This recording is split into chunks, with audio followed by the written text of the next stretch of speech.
వచ్చి గంట అయింది. ఎక్కడ పెట్టు వస్తువు అక్కడ పెట్టవు కదా, వెతుక్కోలేక చచ్చిపోతున్నాను. ఏ వస్తువు ఎక్కడ పెట్టారు, దేనికోసం వెతుకుతున్నారు? జోడు కనిపించడం లేదా? జోడు కనిపించకపోతే వెతకాల్సింది ఇంట్లో కాదు, బయట.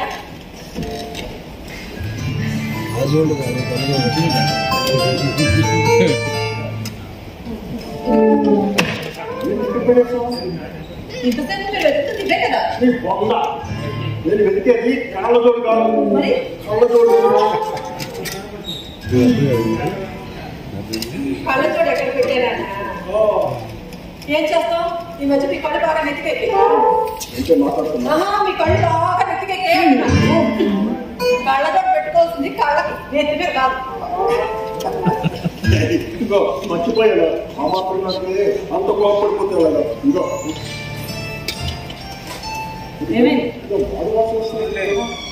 అంటున్నాము మండ మీ కళ్ళ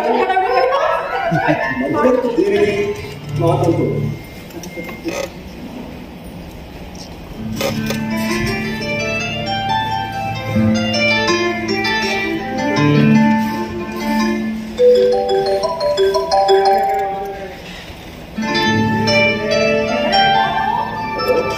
మా అమ్మ రాణి, చెప్పరా తల్లి, ఎలా ఉన్నావు, ఏం చేస్తున్నావు, పిల్లలు ఎలా ఉన్నారు, మీ అత్తయ్య గారు బాగున్నారా, అన్నది గారు జాబ్ వస్తున్నారు కదా. అరే మాట్లాడేట్రా, ప్రసన్న మీద ప్రసన్న వర్షం కురిపించేస్తుంటే అదేం మాట్లాడుతుంది? ఎలా ఉన్నా? నేను బాగానే ఉన్నాను కదా. మీ అమ్మ నా పక్కనే ఉంది, పిల్లయినా ఉందో. నేను పిల్లయిగా ఉన్నానే, మీ నాన్నే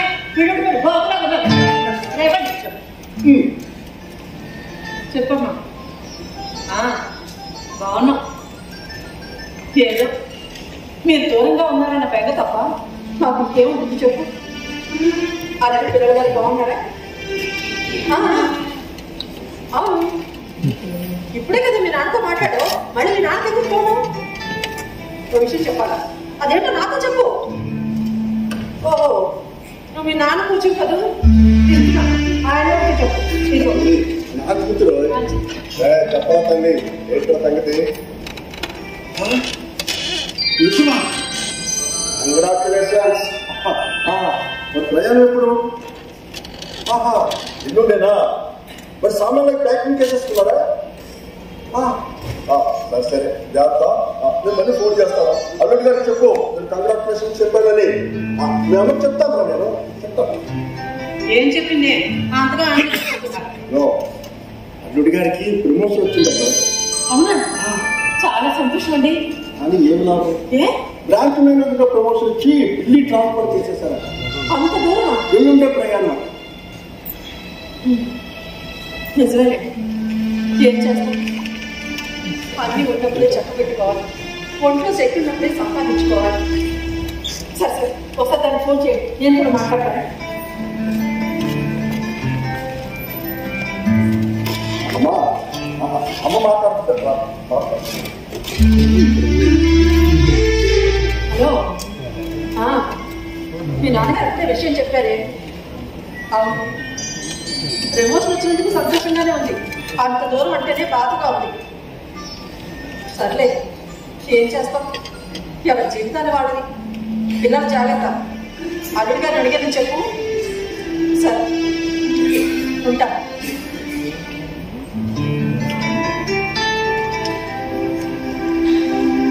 అయ్యో, నా పట్టుకోండి, ఈ ఫోన్ మాట్లాడేటప్పుడు కూడా కాఫీ సంగతి మర్చిపోయాను. మీరే తీసుకొని తాగొచ్చు కదా. అయ్యో, చదవండి వదండి. తర్వాత ఇచ్చేటప్పుడు వేడిగా చేసేట్టు కానీ ఇప్పుడు తాగేస్తాను. ఏమిటండి ఆ నాలుగు రుచి లేదు, పచ్చి లేదు. వేడిని పెట్టండి, మళ్ళీ స్నానం చేసినట్టు నేను కాఫీ వేడి చేసి తీసుకొస్తాను.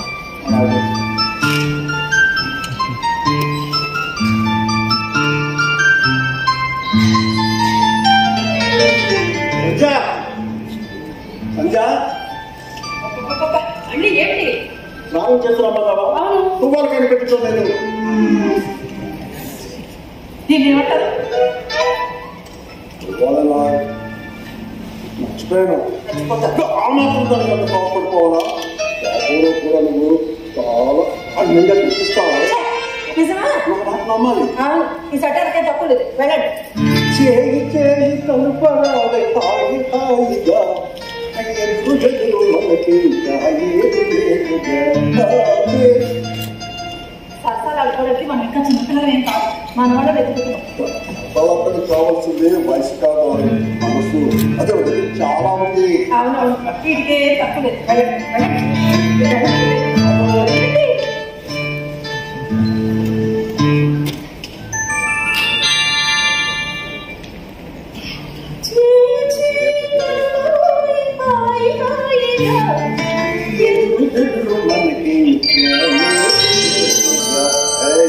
సరసాలు ఆడుకోవటానికి మన పిల్లలకు కాదు, మన వాళ్ళు పెట్టుకున్నావా?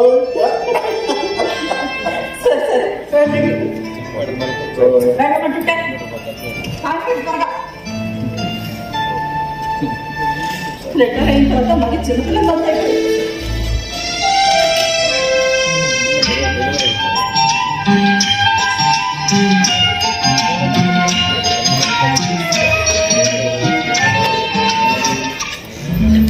హలో నాన్న, చందు చెప్పరా, ఎలా ఉన్నారు? కోడలు పిల్లలు బాగున్నారా? ఇక్కడ మేము అందరూ బాగానే ఉన్నాం. నువ్వు చెల్లెలు అంత దూరంలో ఉన్నారు, బాధ తప్ప మాకు ఇంకేముంటుంది చెప్పు. నీ నాన్నగారా ఇప్పుడే స్నానానికి వెళ్ళారు, నేను ఆయనకి టిఫిన్ రెడీ చెయ్యాలి. సరే సరే, నువ్వు కాసేపు అయ్యాక మళ్ళీ ఫోన్ చేయి, మీ నాన్నతో మాట్లాడుతుంటారు, సరేనా? అలాగే అలాగే.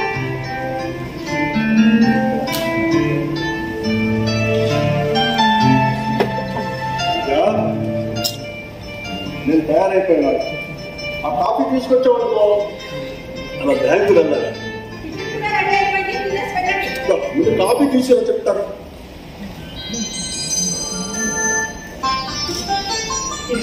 టిఫిన్ అయిపోయిందా తినేసి వెళ్ళండి.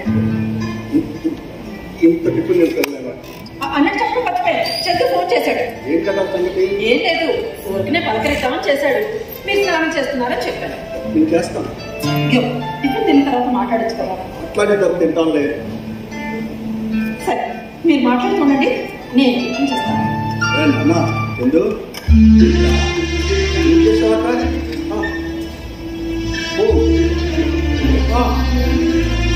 అరే ఓకే,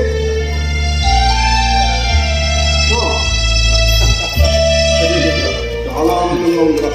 ఈ విషయం మీ అమ్మ చెప్తే చాలా ఆనందిస్తుంది. ఓకే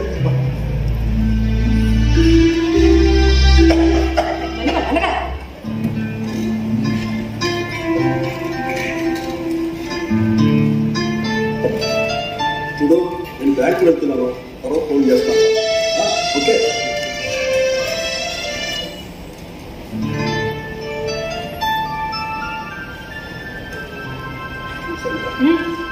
నువ్వు దగ్గరుండి తినిపిస్తాను కానీ నేను తిన్నా. మీరు తిన్నది కాదు, నేను దగ్గరుండి నా చేతి మీకు తినిపిస్తుంది, ఆ ఆనందమే వేరు. ఈ ఫోన్ చేస్తున్న హడావుల్లో ఇప్పుడు మొత్తం తిరుగుతుంది. ఏం కాదు, భార్యాభర్తల మధ్య ప్రేమ ఏమో బాబు, నాది పిచ్చో ప్రేమ. సరే కానీ ఇంటికి వాడు ఎందుకు ఫోన్ చేశాడు? ఏంటది? వాడు 6 నెలల్లో డిప్రెషన్ వచ్చేస్తాడు. అవునా? ఎంత మంచి వాళ్ళు చెప్పారు. వాడు కూడా ఇక్కడికి వచ్చేసి అందరూ కలిసి ఒకే దగ్గర ఉండొచ్చు కదండి.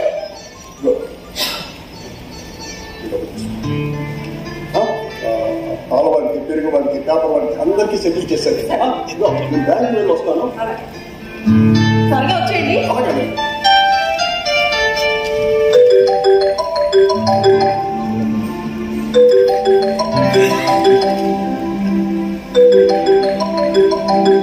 నేను మళ్ళీ ఫోన్ చేస్తాను.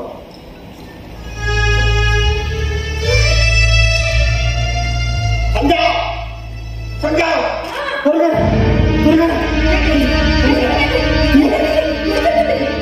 ఇక్కడే ఉన్నాయి. పడక్కర్లేదు.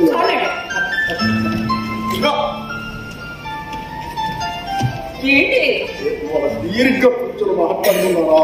అలా తీరిగ్గా కూర్చొని మాట్లాడితే అవతల వంట చేస్తాను. మంచి నాకు వంట చేయడం నేర్పించు. నేర్పితే వారం రోజుల్లో నీకు రోజు రెస్ట్ ఇచ్చి నేను వంట చేసి నీకు తినిపిస్తాను. ఏమండి మీరు వంట చేస్తారా? అదేంటి ఏమండి మీరు మటన్ కూడా చేస్తారా అన్నట్టుగా. అది కాదు, మగవాళ్ళు మీరు వంట చేయడం ఏంటా అని. వంటకు పెట్టిన పేరు మగాళ్ళే కదా. సావిత్రి పాకు నవ్యం పాకం అంటారు కానీ సావిత్రి పాకం ద్రౌపది పాకం అంటారుగా. పెద్ద పెద్ద స్టార్ హోటల్లో పిల్లలు పేరెంటాలు పెళ్లి చేసేది ఎవరు? గ్రేట్ మా మగాళ్ళేగా. నిజమే, ఆయన మగాడు. మీరు వంట చేసి ఆ చేతులు కాళ్ళు కాల్చుకోవడం ఎందుకు? హాయిగా ఇలా కూర్చొని కాలు మీద కాలు వేసుకొని సంధ్య నాకు ఆ కూర చేసి పెట్టు, సంధ్య ఈరోజు నాకు ఈ వంట కావాలి, ఈ కూర చేసి పెట్టు అని ఆర్డర్లు వేయాలి. కానీ నేను ఇస్తుండగా వంట చేయాల్సిన పని మీకు ఏం చెప్పండి. అంతేగా. సరే సరే త్వరగా వెళ్ళండి.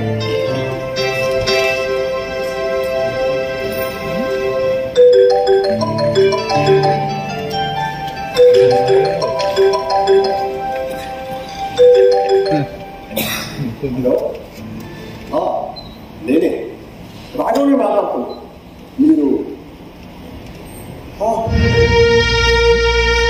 అయ్యానందానికి నాకు తెలియదండి. అలాగా వాడు 10 రోజుల నుంచి మార్నింగ్ వాక్ రాకపోతుంటే పిల్లల దగ్గరికి వెళ్ళాడేమో అనుకున్నాను. అరే సరే నేను వెళ్తాను. ఇప్పుడే చూడడానికి వెళ్తాను. ఏమైందండి? మన కళ్యాణందరికి ఒంట్లో బాగుందట. 10 రోజుల నుంచి మంచం మీద ఉన్నాడట. అదే పాపం చాలా మంచి మనిషి అండి.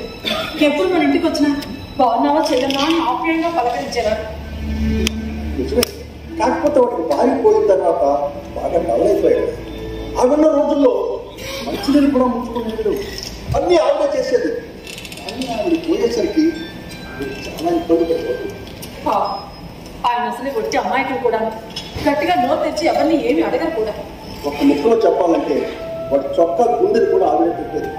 ఈ వయసులో వాడికి తెల్లలు తెలిపోవడం అంటే బాధే.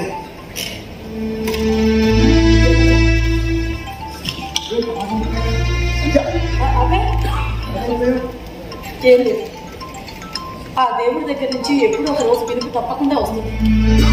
కానీ ఎవరి ముందో ఎవరు వెనుక ఎవరికి తెలుసు? వేదాంతం మాట్లాడుతున్నాడండి. వేదాంతమేనండి. మనిషికి 2 వైరాగ్యాలు ఉంటాయండి. ఒకటి ప్రసూతి వైరాగ్యం, 2 శ్మశాన వైరాగ్యం. ప్రసూతి వైరాగ్యం మాకు, శ్మశాన వైరాగ్యం మీ మగవాడు. అవునండి. పురుటినప్పుడు భరిస్తూ ఆడదానిగా పుట్టి ఇన్ని బాధలు భరించాలా, మళ్ళీ జన్మంటూ ఉంటే ఆడదానిగా పుట్టకూడదురా బాబు అని అనుకుంటాం. అలాగే శ్మశానంలో చుట్టూ శవాలు కాదు, వాటిని చూస్తూ ఎంత బతికి ఏం లాభం? చివరికి అందరినీ అన్నింటినీ వదిలేసి ఒట్టి చేతులతో ఈ మట్టిలో కలిసిపోతుందే కదా అని బాధపడుతూ ఉంటారు. తిరిగి బయటకు వచ్చాక మళ్ళీ అంతా మామూలే. సరే ఇదిగో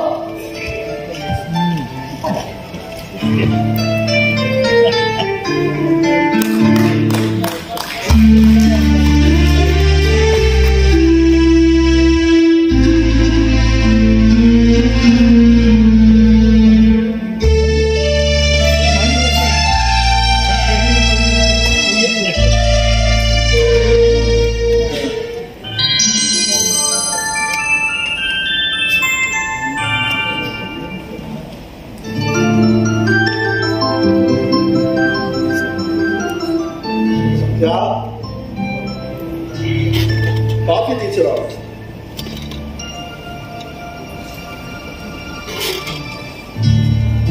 సంధ్య కాఫీ.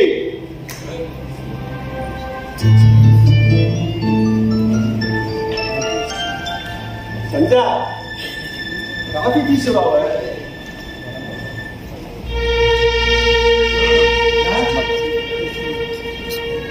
సంధ్య ఎక్కడికి లోపుగా ముందు కాసేపు పడుకుంటానని చెప్పాను. ఎక్కడికి వెళ్ళిపోయింది?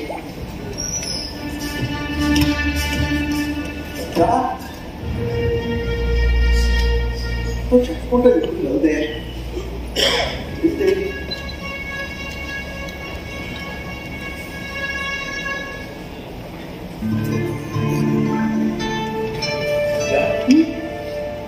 ఎక్కడికి వెళ్ళావు? బయటకు వెళ్ళానండి. బయటికంటే ఎక్కడికి? రమాదేవి గారింటికి.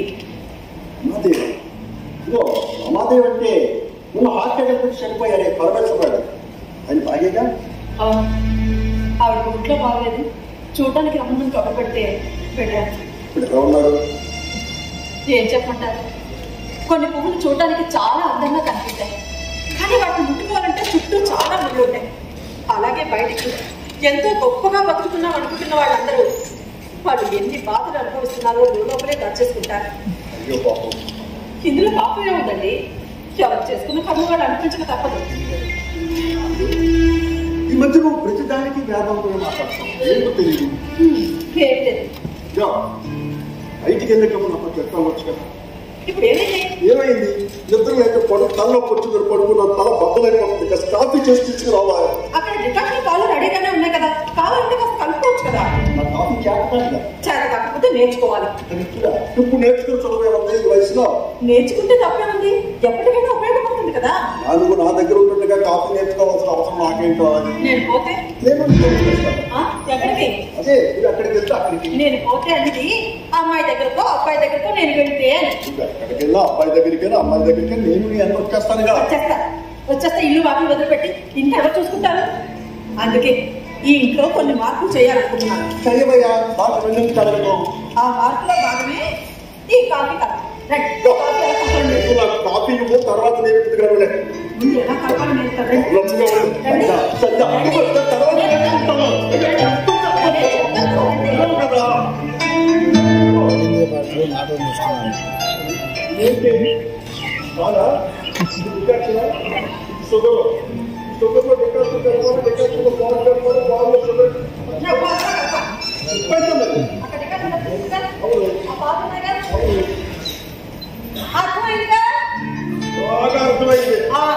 మంచి స్ట్రాంగ్ కాఫీ కలిపి నాకు కూడా తీసుకురండి.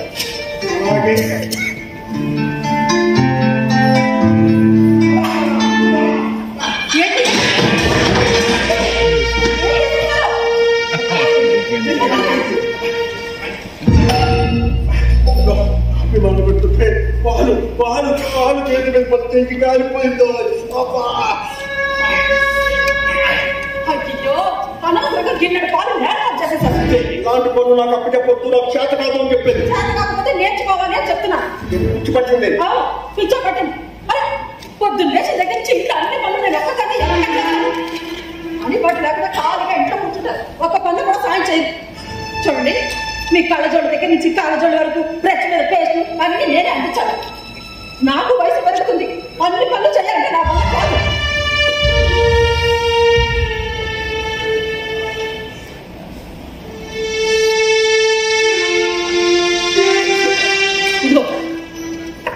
రాసుకోండి. బాగా మంటగా ఉందా? బాగా మండిపోతుందా? ఫస్ట్ టైం కదా, అలాగే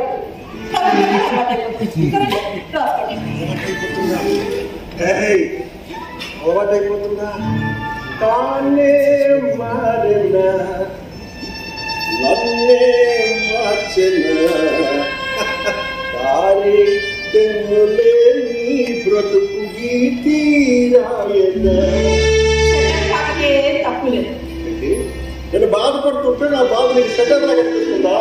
చూడండి, రేపటి నుంచి వంటింట్లో వంట పనులు కూడా సాయం చేయాలి.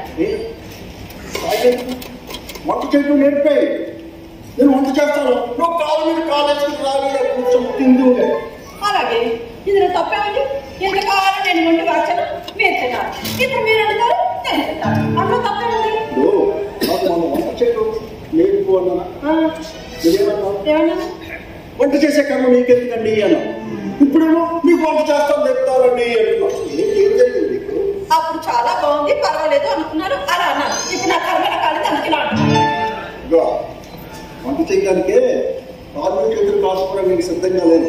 ఆఫ్టర్ ఆల్ కాఫీ చేయడం నేర్చుకుంటేనే చెయ్యి కారిపోయింది. ఇవాళ వంట నేర్చుతానంట, రేపేమో బట్టలు ఉతకండి, అంటులు చేయండి, బట్టలు తోవండి అంటాం. అలాంటి ఆలంగ పనులు చేయటం అలా వాళ్ళ కాదు. నేను చెయ్యు, నేను వంట నేర్చుకోను. పనుల్లో ఆలంగి పనులు మగంగి పనులు అంటూ ఏమి ఉండవు. వంట ఎలా చేయాలో నేను నేర్పుతాను, నేర్చుకోను. ఓహో, ఏదో ఇవాళ నుంచి ఇంట్లో ఏదో మారుస్తాను అంటే ఏదో అనుకున్నా. నువ్వు మార్చే పనులుగా నేను వంట చేసి నేర్చుకోను. మీ చేతులు కాలకుండా ఎలా వంట చేయాలో నేను నేర్పుతాను. మీరేం టెన్షన్ పడకండి, రెడీగా ఫిక్స్ అయిపోయావా? రాఘవా, మీ ఆవిడ మీద వంట చేయడానికి నేర్పడానికి ఫిక్స్ అయిపోయింది. అట్లా రిటైర్ అయిపోయావుగా, నేర్చుకో నేర్చుకో.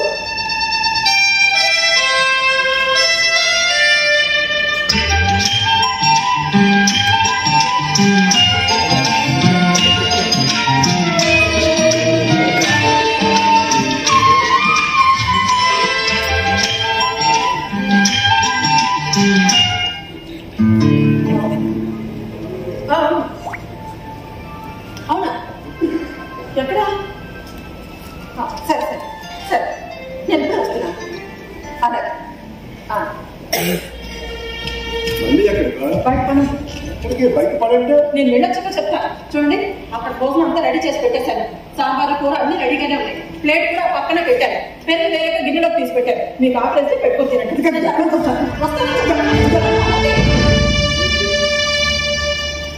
ఇప్పుడు నేను లేకుండా బయటికి వెళ్ళేది ఇందాక ఇప్పుడు కూడా బయటికి ఏం జరిగింది? నేను కానీ తెలియకుండా దాని మనసు ఏమైనా పక్కన పెట్టాను. ఎక్కడికి వెళ్తుంది?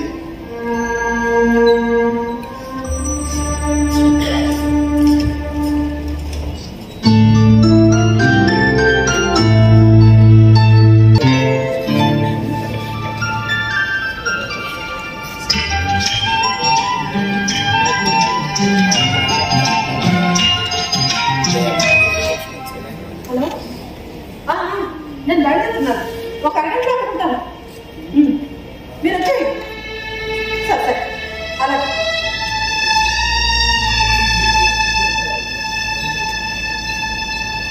సరుకు తరంకం వెళ్ళి గంట అయింది, ఇప్పటి వరకు రాలేదు. ఎక్కడ వెళ్ళిపోయేది? దారిలో ఏది లేదు కలిసి ఏం మీటింగ్ చేసుకున్నారో ఏంటో. మంచిగా బయటికి వెళ్ళాలి. ఫోన్ చేస్తాను.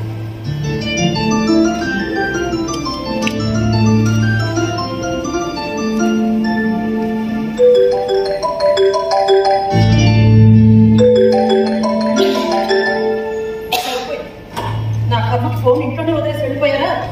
ఏ మనిషి ఎక్కడ తీసిన వస్తువులు అక్కడే కనీసం ఏ పని చేయి. కళ్ళ చెప్పకుండా పెట్టుకోకుండా వెళ్ళారు. ఉంటుందా ఎక్కడ పెట్టుకుంటారో వెళ్ళిపో.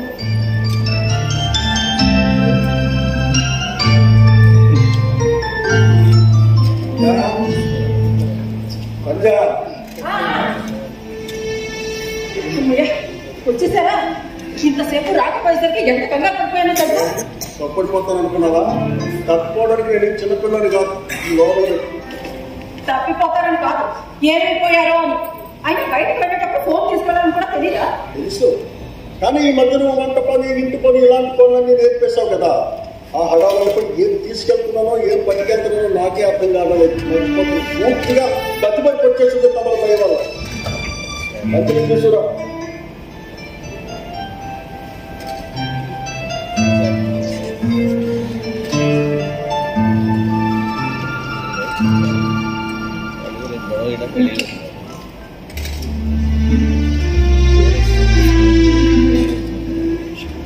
ఏమండి, మిమ్మల్ని ఒక విషయం అడగాలనుకుంటున్నాను. ఒకటెందుకు, 100 అడుగు. ఈ బ్యాగ్ చదవడం పక్కన పెట్టి ముందు నేను అడిగిన దానికి సమాధానం చెప్పండి. బ్యాంకులో డబ్బు ఎంత ఉంటుంది? ₹100 పైన ఉంటుంది. అదే లాకర్లో అయితే బంగారం, వెండి ఇవన్నీ కలిపి కొన్ని కోట్ల పైనే. నేను ఏమడిగాను, మీరేం చెప్తున్నారు? నేనేం చెప్పాను, నువ్వేం అడిగాను? బ్యాంక్ లో డబ్బు ఎంత ఉంటుంది అని అడిగాను. బ్యాంక్ లో డబ్బు ఎంత ఉంటుందో నన్ను అడిగితే నాకేం తెలుస్తుంది? ఇలా బ్యాంక్ క్యాష్ అడిగింది చెప్తా. నేను అడిగింది బ్యాంక్ లో మీ అకౌంట్ లో ఎంత ఉంది. అలాగే అడిగితే చెప్తాను. బ్యాంక్ లో నా అకౌంట్ లో అయితే సుమారు 30 లక్షలు ఉంటుంది. లాకర్ లో? అదే మన లాకర్ లో వెండి సామాను, బంగారం. 1 year ఓకే తెలుసుకుందాం. తెలుసుకుని ఏం చేస్తాం? ఏ నా పేరు మీద ఏమైనా రిజిస్ట్రేషన్ చేయించారా లేదా అని. మన పెళ్ళైన తర్వాత ఆర్థిక వ్యవహారాల గురించి ఎప్పుడు పట్టించుకునేది అడగలేదు. మన పిల్లల పేరెంటాల వ్యవహారంలో కూడా ఏ విషయంలోనూ ఇలాంటి ఆర్థిక సంబంధాలు వ్యవహారాలు అడగలేదు. ఇప్పుడు ఇవన్నీ ఎందుకు అడుగుతున్నావో? ఇంతకాలం ఇంట్లోనే బావిలో కప్పలాగా ఉండిపోయాను. ఇప్పుడు బయట ప్రపంచంలోకి వెళ్తున్నాను కదా. ఈ ప్రపంచం అంటే నీకు బాగా అర్థమై ఉంటుంది. అందుకే అడుగుతున్నాను. ఏ అడిగితే తప్ప? అయ్యా నువ్వు మాట మారిపోయావు. ఎక్కడెక్కడికి వెళ్తుంటావు? ఏంటి అడిగితే చెప్పు. పనుందండి తర్వాత చెప్తాను, అవసరం వచ్చినప్పుడు చెప్తాను అంటావు. ఏంటంతా ఎక్కడికి వెళ్తున్నావు సంధ్య? ఏం చేస్తున్నావు సంధ్య? అవన్నీ చెప్పడానికి ఇప్పుడు టైం లేదు. ఆ సమయం వచ్చినప్పుడు చెప్తాను. ఏ సమయం? ఎప్పుడు అడుగుతున్నావు నా సమయం? చెప్తున్నాగా మీ ప్రశ్నలు అన్నిటికీ సమాధానం చెప్పే రోజు ఒకటి వస్తుంది, అప్పుడు చెప్తాను. అదే ఆ రోజు ఎప్పుడు వస్తుందని ఇప్పుడు అడుగుతున్నా. నేను అడిగా నేను సమాధానం చెప్పలేను. అక్కడ వంటలు అన్ని చేసి పెట్టించాను. మీకు ఆకలిస్తే భోజనం పెట్టించాను. నాకు ఆకలిగా లేదు. అది మీ ఇష్టం. అంచా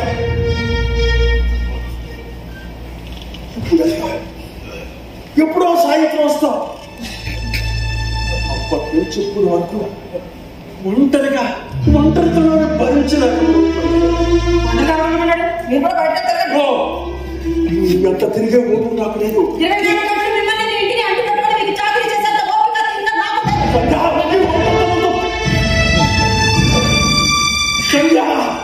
ఎక్కడికి వెళ్తున్నావు సంధ్య?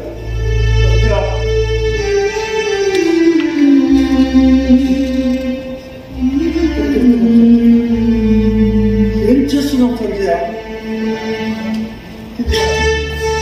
ఎంతో ప్రేమగా చూసుకునేదాన్ని ఎందుకు ఇలా మారిపోయావో నాకు అర్థం కాదు.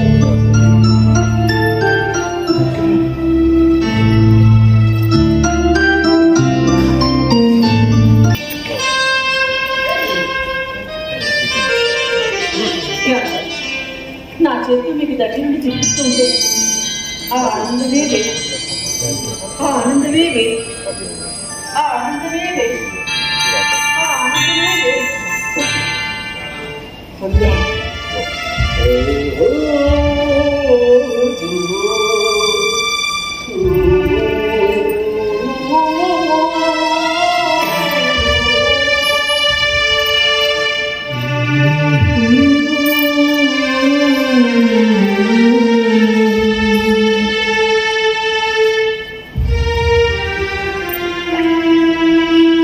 చూడండి అక్కడ భోజనం అంతా సిద్ధం చేసి పెట్టాను. అన్నం కూర సాంబారు అన్ని అక్కడే ఉన్నాయి. కంచి కూడా పక్కనే పెట్టాను. పెరుగు పక్కనే గిన్నెలో తీసి పెట్టాను. ఆకలి వేస్తే పెట్టుకుని తినండి. నేను వెళ్తున్నాను.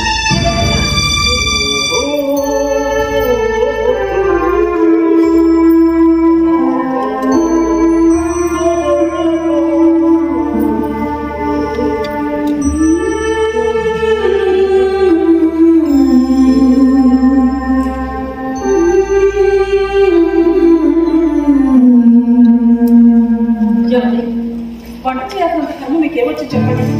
హాయిగా దచ్చాగా ఇలా కూర్చొని కాలు మీద కాలు వేసుకుని సంధ్య నాకు ఆ కూర చేసి పెట్టు, సంధ్య నాకు ఈ వంట చేసి పెట్టు, సంధ్య నాకు ఈ కూర కావాలి ఇలా చేసి పెట్టు అని ఆర్డర్ వేయాల్సి పోయి నేను ఇంట్లో వంట చేయాల్సినంత కర్మ మీకు ఎందుకండి? మీకు ఎందుకు చెప్పండి? నేనున్నానుగా కదండి. నేనున్నానుగా.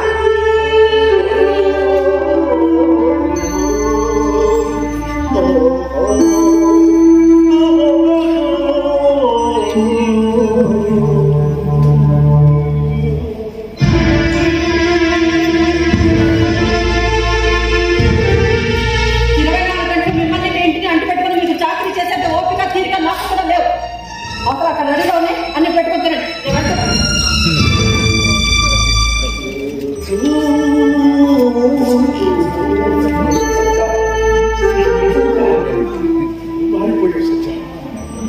చాలా మారిపోయావు. నేను ఊహించలేనంతగా మారిపోయావు.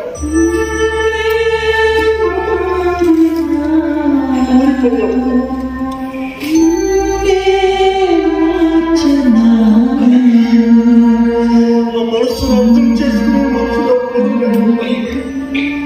పిల్లలు ఎక్కడో ఉన్నారు. బాధను అర్థం చేసుకుని ఎవరికి చెప్పుకోవాలి?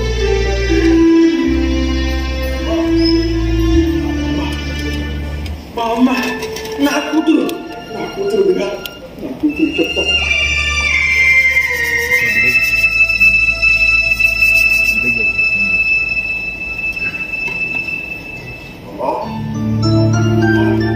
చెప్పు నేనే అమ్మ బాగానే ఉందమ్మా. కాకపోతే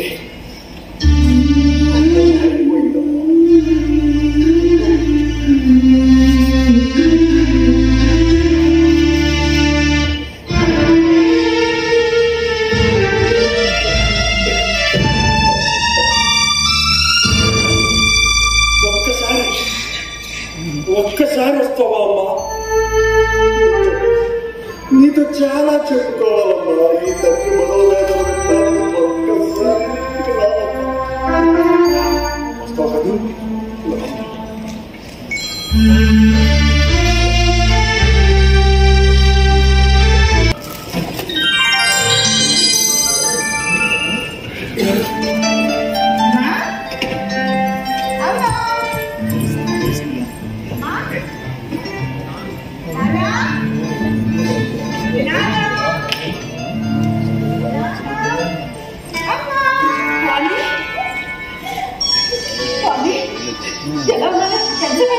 ఇప్పుడే అమెరికా పిల్లలు రాలేదు. రాలేదమ్మా. ఆఫీస్ పనిగా వైజాగ్ వచ్చాను. ఎలాగో ఇక్కడ దాకా వచ్చాను కదా, మిమ్మల్ని కూడా ఒకసారి చూసుకోదామని వచ్చాను.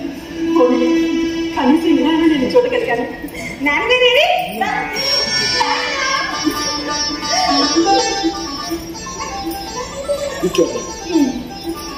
ఎలా ఉన్నావు? ఆరోగ్యం బాగుందా? బాగానే ఉన్నాను. అమ్మా నీ ఒంట్లో ఎలా ఉంది? నాకే బ్రహ్మాండంగా ఉన్నాను. మీ నాన్నగారికే ఈ మధ్య మీద చురుకులు ఎక్కువైపోతుంది. అదే కాదులేమ్మా, మొన్న దాకా అంటే ఆఫీస్ లో జాబ్ చేస్తున్నారు కాబట్టి స్టాఫ్ మీద చిరుబుర్లాడేవారు. ఇప్పుడు రిటైర్ అయిపోయారు కదా, ఏమి తోచక నీ మీద చిరుబుర్లాడుతున్నారు. అంతే కదా? ఇంకేంటి, పిల్లలు కూడా తీసుకొచ్చుంటే బాగుంది కదా. చెప్పాను కదమ్మా, ఈ ప్రోగ్రామ్ సడన్ గా పడింది అని. పైగా స్కూల్స్ కూడా ఉన్నాయి కదా, పిల్లల్ని అత్తయ్య చేసుకుంటారన్నారు.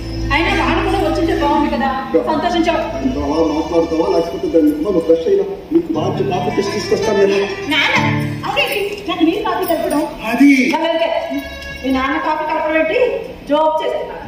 నువ్వు ఫ్రెష్ అయ్యా, నేను కాఫీ తీసుకొస్తాను. సరే.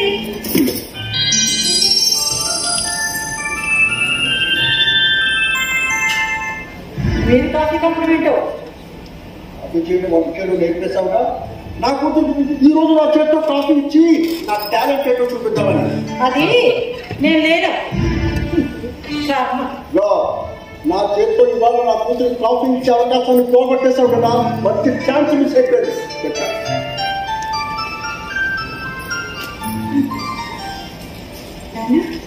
చెప్పండి, ఈ పచ్చింది కదా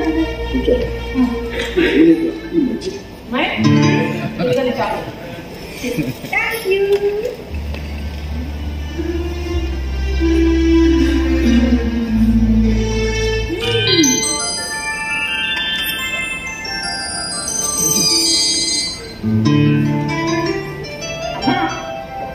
నీ చేతి కాఫీ మిస్ అయ్యి ఎన్ని రోజులైందో తెలుసా? నేను కూడా కాఫీ కలుపుతాను కానీ ఇంత బాగా కలపడం నా వల్ల కాదు. అమృతం ఎలా ఉంటుందో తెలియదు కానీ నిజంగా అమృతం అంటూ ఉంటే మాత్రం నీ చేతి కాఫీ లాగే ఉంటుంది. నేను ఎంత ట్రై చేసినా రెండు మాత్రం నా వల్ల కావట్లేదు. ఏంటో ఇందాక వచ్చేటప్పుడు చూసాను, గుమ్మ ముందు నువ్వు పెట్టే మెడికల్ నువ్వు, ఇదిగో నీ చేతి కాఫీ. సూపర్ అమ్మా. నువ్వు అలా సూపరే సూపర్ అని పొగిడేస్తే నువ్వు వెళ్ళాక నా నెత్తికెక్కి కూర్చుంటుంది మీ అమ్మ. చాలా ఊరుకోండి మీరు. మరీ ఈ మధ్య మీ నాన్నకి జోకులు బాగా ఎక్కువైపోయాయి.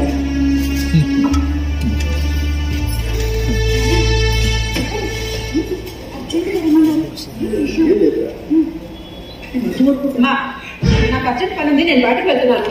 వంట అంతా చేసేసి పెట్టాను, అందులో ఒక భోజనం కూడా పెట్టాను. నువ్వు స్నానం చేసిన తర్వాత మీ ఇద్దరు కబుర్లు అయిపోయాక నువ్వు మీ నాన్న ఫోన్ చేసేయండి, సరేనా? అమ్మా ఏంటి నేను 2 రోజులు సంతానం మీద అప్పుడు అన్ని తీరిగ్గా మాట్లాడుకోవచ్చు. అంతవరకు మీ నాన్నతో మాట్లాడు. అమ్మా నేను చెప్తున్నా.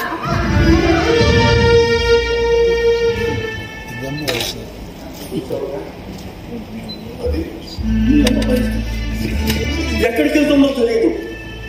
అడిగితే తర్వాత చెప్తాను అంటుంది. నువ్వు అడుగుతూ ఉంటే ఎలా ఈ దూరాన్ని నేను భరించలేకపోతున్నాను. అందుకే నేను నిన్ను పిలిచింది. నువ్వు 2 రోజులకి ఉంది. సమస్య ఏంటో తెలుసుకోవాలి. కొన్ని పని చేయాలి. అమ్మకి నా దగ్గర ఉండడం కొంచెం బాధగా ఉంటే నీతో తీసుకెళ్ళి నేను పంపిస్తాను. అలాగే మీ ఫోన్లో చెప్తే ఏమో అనుకున్నాను కానీ నిజమే. అమ్మకి మీతో కూడా చెప్పుకోకూడదు పనులు ఏమంటాయి. చిన్నప్పటి నుంచి మమ్మల్ని చదివించి పెద్ద చేసి ప్రయోజకులు చేసి ఎంతో బాధ్యతగా తీర్చిదిద్దిన అమ్మ ఇప్పుడు ఈ వయసులో మిమ్మల్ని ఒంటరి వాళ్ళని చేసి ఎక్కడికి వెళ్తుందో ఏం చేస్తుందో కనీసం మీ పాలన తెలుసుకోలేకపోయాను. తెలుసుకున్నాను. వారంలో 2 రోజులు మన ఆ 3వ వీధిలో ఉన్న ఆ గవర్నమెంట్ స్కూల్ లేదు, అక్కడికి వెళ్ళి పిల్లలకి నీతి కథలు చెప్తాను. 2 రోజులు ఏదో అసోసియేషన్ అంటూ ఆ డ్వాక్రా సంఘాలు ఉంటుంది, అసోసియేషన్ ఏదో ఆడవాళ్ళకి కౌన్సిలింగ్ చేస్తూ ఉంటారు. మరో 2 రోజులు మన ఇది చివరిన వెంకటేశ్వర స్వామి లేదు, అక్కడికి వెళ్ళి పూలవాళ్ళ తెచ్చుకుంటే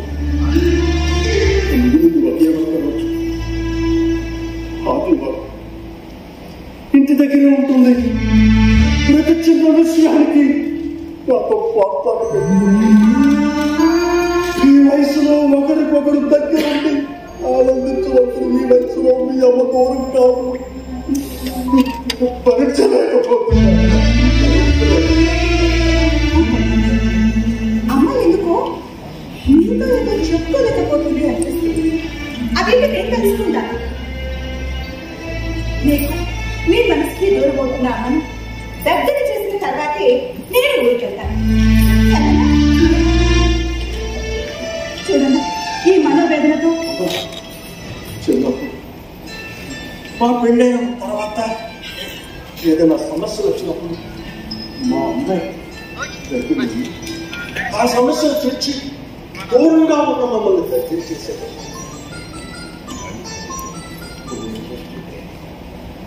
నువ్వు చెప్పిన మాటలు వింటుంటే సాక్షాత్తు మా అమ్మే సమస్యను పరిష్కరించడానికి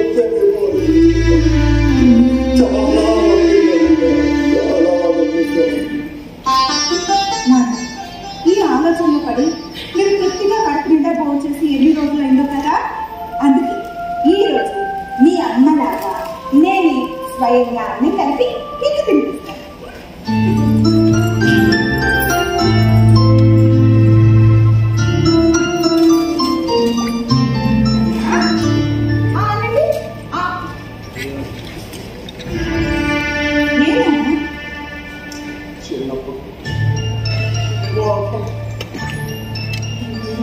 తిన్నది మారం చేస్తుంటే రాగవా అన్నం తింది కానీ రారా పిలిచి ముక్కలు తినిపించి మా అమ్మ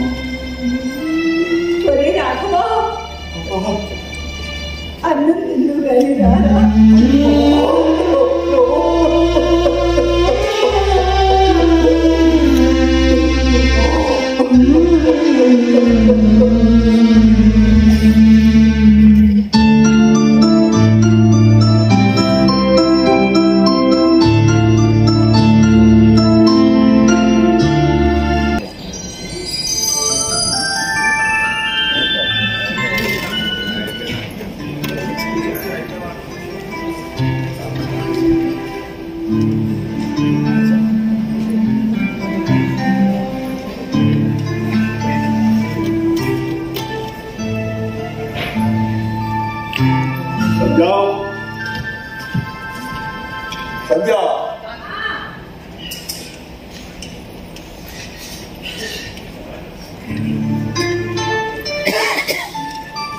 ఏంటి? నేను కరెంటు బిల్లు కొట్టాను. ఇవాళ ఆపిస్తాను. నేను ఎలాగో బయటకు వెళ్తానుగా, ఇలావన్నీ కట్టాను. అమ్మాయి వచ్చిన 2 రోజులైనా కనీసం పన్ను మానేసుకుని దగ్గర ఉంటావు. చాలా మంది నేను బయటకు వెళ్ళి చేయాల్సిన పనులు చాలా ఉన్నాయి. వాణి వచ్చింది కదా, అవన్నీ నేను మార్చుకుంటూ కూర్చోలేదు. నేను చెప్పాల్సింది చెప్పాను. తర్వాత అందుకని నా మాట ఎందుకు వెళ్ళిపోతారండి? మీకే చెప్పండి.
పని మీద బయటకు వెళ్ళారు.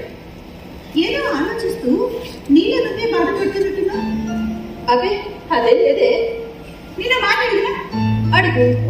నాన్న నేను సరిగ్గా చూసుకోవడం లేదా? అలా ఎందుకు అడుగుతున్నా? ఏం లేదమ్మా, నేను వచ్చినప్పటి నుంచి నీలో నాకేదో కొత్త మార్పు కనిపిస్తుంది. స్పష్టంగా నువ్వు ఇంతకు ముందు పట్టే అమ్మలాలే. ఏం లేదు, నేను ఎప్పుడు మీ అమ్మలాగే ఉన్నా. ఏ కాదు, ఇంతకు ముందు అమ్మాయికి మేము వస్తున్నామని తెలియగాని ఒక్క ఓపిక లేకపోయినా సరే ఎక్కడ లేని ఓపిక తెచ్చుకొని మాకు ఇష్టమైన వంటకాలన్నీ చేసి మేము వద్దు చాలు అని చెప్తున్నా అనకుండా తిను తిను తిను అంటూ తినిపిస్తూనే ఉండేది. మరి ఇప్పుడు టైం 10 అయింది, ఇంతవరకు టిఫినే పెట్టలేదు ఈ అమ్మ. బాబా అదేం లేదే, మీ నాన్నగారు బయటకు వెళ్ళారు కదా, ఆయన వచ్చిన తర్వాత ఇద్దరికి ఒకేసారి టిఫిన్ చేద్దాం. నాకేం తెలియదు.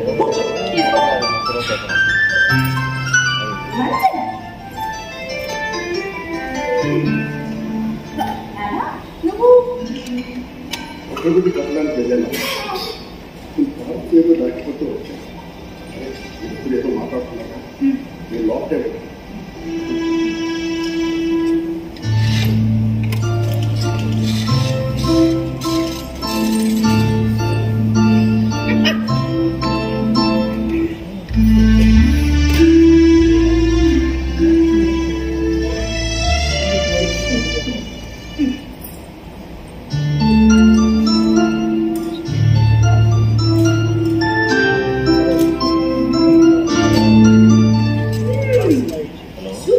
ఎప్పటి మీ అమ్మలాగే తినిపిస్తున్నానా?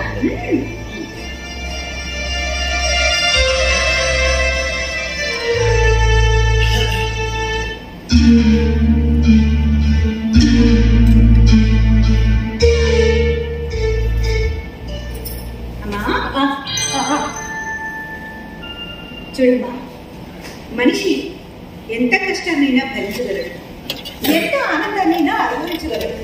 కానీ కష్టాన్ని అనుభవిస్తూ ఆనందాన్ని నటించడం చాలా కష్టం అమ్మా. నీలో ఆ కష్టం చాలా స్పష్టంగా నాకు అనిపిస్తుంది. కానీ నాకు తెలుసు, నువ్వు నాన్న ఎంత ప్రేమగా ఎంత ఆత్మీయంగా ఉండేవారు. అసలు భార్య భర్తలంటే ఇలాగే ఉండాలి అని మిమ్మల్ని రోల్ మోడల్స్ గా ఎంచుకుని మిమ్మల్ని చూస్తూ పెరిగిన మీ పిల్లలు అవ్వాలేమో ఆ మాత్రం అర్థం చేసుకోలేకపోతున్నావా? ఏంటో మాట్లాడేది? అమ్మా, నీకు ఇక్కడ ఉండడం ఇబ్బందిగా అనిపిస్తే ఓ 4 రోజులు సరదాగా నాతో వచ్చి నాతో కొంచెం రిలీఫ్గా ఉంటుంది. మరి మీ నాన్నగారి పరిస్థితి? ఇందాక నువ్వు నాన్నతో అన్న మాట నేను విన్నానమ్మా. అర్థమైంది. నువ్వెందుకు వచ్చావు, నన్నేం అడగాలనుకుంటున్నావు, నన్ను అడగాలి అనుకుంటున్న ప్రశ్నలు నీ గొంతులోనే ఎందుకు ఆగిపోయాయో ఆ మాత్రం తెలుసుకోలేదు దాన్ని కాదు. నేను ఈ వయసులో మీ నాన్నగారిని ఒంటరిగా ఇంట్లో వదిలిపెట్టి నేను బయటికి వెళ్ళి ఏం రాజకార్యాలు వెలగబెడుతున్నాను అనే కదా నీ అనుమానం. నిజంగా అదే అనుకో. ఇప్పుడు మీ నాన్నగారి వయసు 67, నాకు కూడా అందులో ఒక 58, 59 అని. ఈ వయసులో ఆయన్ని నాకు కష్టపెట్టడం ఏం బాగుంది అని నీ బాధ. అంతేగా? అవునమ్మా. నీకు బాధ చెప్పనా? ఈ విషయాలన్నీ నువ్వు అడగడానికి వచ్చావని నాకు తెలియక కాదు. నీకు తెలుసు కదా, నీ చిన్నప్పటి నుంచి మీ ఇద్దరితో పాటు మీ నాన్నగారిని కూడా ఒక చిన్న పిల్లలాగా చూసుకున్నాను. పొద్దున లేచిన దగ్గర నుంచి ఆయన చిరాకులు, పరాకులు, తిట్లు, చీవాట్లు, తిట్లు, తిప్పలు అన్నిటినీ భరించాను. వీటన్నిటికంటే ముందు అసలు చెప్పాలి, ఆయన ఫ్రెండ్ నీకు దయానందమ్మా తెలుసు కదా, వాళ్ళ ఆవిడ పాపం ఈ మధ్య చనిపోయింది. ఆయన కూడా మీ నాన్నలాగే అన్నిటికీ వాళ్ళ ఆవిడ మీద ఆధారపడిపోయేవాడు. ఒక్క పని కూడా చేసుకోవడం చేత కాదు. ఆవిడ పోయిన తర్వాత పిల్లలు అస్సలు పట్టించుకోవడం మానేశారు. ఆ బెగ్గుతో ఆవిడ జ్ఞాపకాలతో ఆయన మంచం కట్టేశాడు. ఆ మధ్య మీ నాన్నగారు నేను కలిసి ఆయన చూడడానికి వెళ్ళాను. అప్పుడు మీ నాన్నగారిని చూసి ఆయన ఏమన్నాడో తెలుసా? రాఘవ, ఒక్క పూట నీ ఇంట్లో నాకు అన్నం పెడతావా రాఘవా అనేసరికి నాకు చాలా బాధ అనిపించింది. మీ నాన్నగారు పట్టుకోవడానికి అన్నం పెడితే మీ నాన్నగారిని పట్టుకొని ఆయన ఘోరని ఏడ్చేశాడు. 6 రోజుల నుంచి ఆయనకి అదే పరిస్థితి అంట. మంచిని నుంచి కూడా దిక్కు లేదంట. అది చూడగానే నాకు ఒక్కసారి గడ్డిలో కొడుకు పుట్టింది. మీ నాన్నగారి కన్నా ముందు నేను పోతే అదే పరిస్థితి మీ నాన్నగారికి వస్తే తట్టుకోలేదు. అందుకే ఆ పరిస్థితిని మీ నాన్నగారికి రాకూడదని ఒంటరిగా ఎలా ఉండాలో అలవాటు చేశాను. నేను లేకపోయినా ఆయన ఎలా బతకాలో, ధైర్యంగా ఎలా ఉండాలో అన్ని పనులు ఆయనకి నేర్పించాను. ఇప్పుడు మీరు రాకపోయినా, నేను లేకపోయినా ఆయన ధైర్యంగా బ్రతకాలని నమ్మకం నాకుంది. మీకు ఇంకో విషయం చెప్తాను. పరమేశ్వరం గారి భార్య తెలుసు కదా? తెలుసు. నా క్లాస్మేట్ హేమ వాళ్ళ పేరెంట్స్ కదా వాళ్ళు. ఆవిడ కూడా ఇదే పరిస్థితి. వాళ్ళ ఆయన కూడా ఆ మధ్య హార్ట్ అటాక్తో చనిపోయారు. కానీ ఆవిడకి చాలా ఆస్తులు ఉన్నాయి. బ్యాంకులో ఎంత అమౌంట్ ఉంది, ఎక్కడెక్కడ ఆవిడ పేరు స్థలాలు కొన్నారు, బంగారం, వెండి ఇవన్నీ ఎక్కడున్నాయి తెలియదు. ఆవిడకి తెలియదు. పిల్లలు ఎక్కడో దూరంగా ఉన్నారు. ఆవిడ గురించి కనీసం ఒక్క మాట కూడా పట్టించుకోవట్లేదు. ఒక్కసారి ఫోన్ కూడా చేయటం లేదు. అన్ని ఉండి కూడా తినడానికి తిండి లేదు. నా అన్నవాళ్ళు ఎవరు లేని అని అనాథ బతుకు బ్రతుకుతుంది. ఆవిడ పరిస్థితి చూస్తే నాకు చాలా భయం వేసింది. కానీ ఒకవేళ అదే పరిస్థితి నాకు వస్తే ఆ బాధని నేను ఊహించుకోలేకపోయాను. అందుకే ఇవన్నీ ఈ బ్యాంకులో ఎంతున్నాయి, ఎక్కడ దాచాను, నా పేరు మీద ఏమేం చేశాను, ఇవన్నీ అడిగి తెలుసుకోవాలనుకున్నాను. అంతేకాని మీ నాన్నగారిని నిన్న తీయాలని కాదు, ఆస్తులు ఉపకారం చెయ్యాలని కాదు. నీకు విషయం చెప్పనా? ఈ లోకంలో మీ నాన్న తప్ప నాకు ఎవరు లేరు. విషయాలన్నీ చెప్తున్నప్పుడు ఆయన్ని కాదనుకుని చిన్నప్పుడు పరాకులు పడుతూ ఆయన మీద కోపం చూపిస్తూ ఆయన్ని పట్టించుకోకుండా నేను బయటకు వెళ్ళిపోతున్నప్పుడు ఎంత నరకం అనుభవించాలో నాకు తెలుసు. కానీ ఇవన్నీ నేను కావాలని చేయలేదు. కానీ మీ నాన్నగారు ధైర్యంగా ఉండాలి. నేను పోయినా సరే నాకెవరు లేకుండా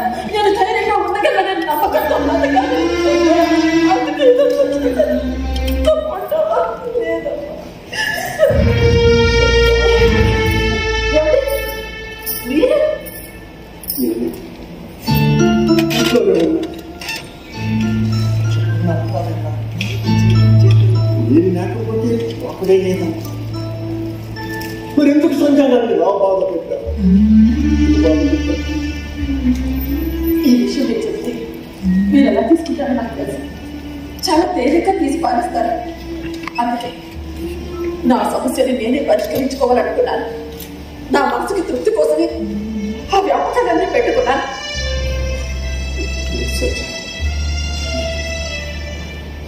మన తర్వాత పిల్లలు ఎలా బ్రతుకుతారో మనకి తెలియదు కానీ మన తరం వరకు నువ్వు చెప్పింది చేసింది అరవలో ఆడపిల్లల తల్లిదండ్రులు ఆడపిల్లలు ఎలా చూచారో తెలుసా? భర్త ఏం చేస్తున్నాడు, భర్త ఎంత సంపాదిస్తున్నాడు, అసలు భర్త తాలూకు స్థితిగతులు ఏంటి అని తెలియకుండా ఆడదు ప్రశ్నించకుండా ఎలా చూచారంటే ఇప్పుడు నువ్వు చెప్పింది కరెక్ట్, చేసింది కరెక్ట్. నువ్వు చేసిన పని నేను చాలా గర్వపడుతున్నానమ్మా, చాలా గర్వపడుతున్నాను. చూడు నాకు కూడా చెప్పుకుంటే నేను కూడా భాగస్వామి అయ్యేవాడు. నానా, ఇప్పటి వరకు మీ మనసులో ఉన్న సందేహాలన్నిటికీ సమాధానాలు దొరుకుతాయనుకుంటారు. కానీ నువ్వు నాకు మాటిస్తావా? నేను ఆ దేవుణ్ణి కోరుకునేది ఒకటి. నేను నాన్నగారి కన్నా ముందు నేను పోవాలని. అమ్మా, ఇలాగే జరిగితే నువ్వు మీ అన్నయ్య మీ నాన్నగారికి ఫోన్ చేస్తూ ఉంటాను. నీ దగ్గర నుంచి ఫోన్ రాకపోతే ఆయన బెంగ పెట్టేసుకుంటాను. నేను ఏమైపోయిందో, నేను ఎలా ఉన్నానో అని ఎంతో తలెత్తిపోతూ ఉంటాను. అందుకే వారానికి ఒకసారైనా నువ్వు మీ అన్నయ్య మీ నాన్నగారికి ఫోన్ చేసి గురించి మాట్లాడుతూ ఉంటానని నాకు మాట్లాడుకోవాలి. తప్పకుండా సంధ్య, అంత స్వార్థం పనికిరాదు సంధ్య. ఇది స్వార్థం కాదండి. నేను కోరుకునేది ఒక్కటే, పసుపు కుంకు వరకు నిండు ముత్తైదుగా నా తల్లిదండ్రులు మనవళ్ళు అందరి కళ్ళ ముందు నా భర్త ఒడిలో నేను పండుకుంటాను. ప్రపంచంలో ప్రతి ఆడది ఇదే కోరుకుంటుంది. జాతస్య మరణం ద్రోహం కన్నా ఈతలో శ్రీకృష్ణ పుట్టిన ప్రతి మనిషి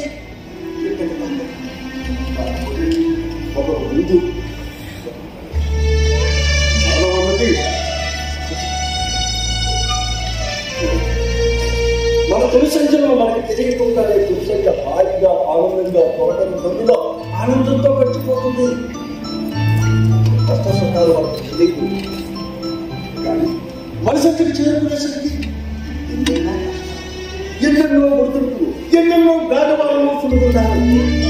వీటన్నింటినీ దాటుకు రావాలి అంటే భార్యాభర్తలు ఇద్దరు ఒకరికొకరు ఆనందంగా ఒకరి కష్ట సుఖాలకు ఆర్థికంగా వాళ్ళ బాధలు వాళ్ళెక్కడో ఎవరు ముందు పోయినా మిగిలిన వారు తన స్వతంత్రంగా బతకగలము. అప్పుడే తొలిసంధ్య కూడా తొలిసంధ్యలో ఆనందంగా తొలగట్టంగా సాగిపోతుంది. అందుకు అమ్మ చెప్పిన ఈ పాఠమే చక్కని ఉదాహరణ. ఇక మీదట మన వయసంధ్య కూడా తొలిసంధ్యలో ఆనందంగా సాగిపోవాలి. కలిసి హాయిగా ఆనందంగా ఉండాలి. నానా, ఈ సంగతి